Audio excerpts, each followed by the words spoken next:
Ховд аймгийн бүсийн онцлогын эмчилгээний төвийн хүлээн авах яралтай тасагт ирж байгаа дуудлагын ихэнх хувийг хүүхдийн өвчлөл зүрх судасад даралт ихсэн хэмээх онцтой дуудлага эзэлж байна.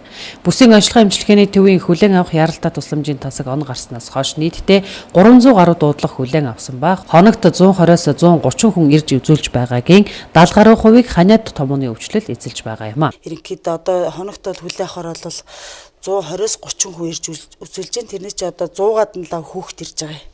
Тэгээд бас л ханиад том хоёроосоо холчиж эзэлж байна л да. Өнгөрсөн 2016 оны 11-12 дугаар сард бүсийн онцлогын эмчилгээний төвийн хүүхдийн тасгийн ачаалал харьцангуй бага өдөртөө амбулатороор 40-оос 50 хүүхэд ирж үзүүлэн тасагтаа 20-оос 30 хүүхэд хэвтэн эмчилүүлж байсан бол энэ тоо өнөөдрийн байдлаар нэг дахин нэмэгдсэн үзүүлэлттэй байна. Тухайлбал хүүхдийн тасаг нь 45 ортой одоо 60 орчим хүүхэд хэвтэн эмчилүүлж байгаа нь тасгийн ачаалал ямар байгааг харж болох юм а.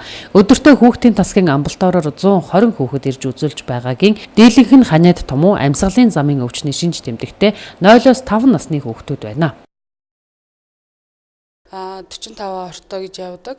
Одоо бол 55-аас 60 хүүхэдтэй ер нь бол дүүрсэн байна.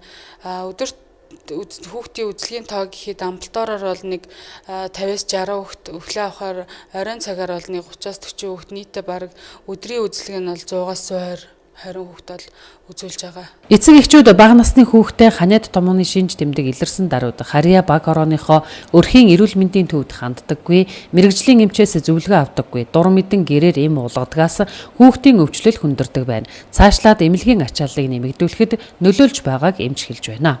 Эхлээд бол заавал өрхийн эмнэлэгтээ хандаж өрхийн эмчтэй үзүүлээд тэндээсээ бас шаардлагатай гэсэн үедээ бол заавал нааш ирэх ёстой. Эхлээд шууд хүлээн авах руу ирээд одоо хүлээн ачааллыг бас ихсгээд байна л да. Тиймээс эцэг эхчүүд бага насны хүүхэдтэй тавих хараа хяналтаа сайжруулах, дархлааг нь сайжруулж чанартай хоол хүнс хэрэглэх, дулаан хувцаслах зэрэг урьдчилан сэргийлэх бүх талын арга хэмжээг авах хэрэгтэй. Үүнээс гадна харьяа багийнхаа өрхийн эрүүл мэндийн төвд хандаж мэрэгжлийн эмчээс зөвлөгөө авах нь чухал юм а.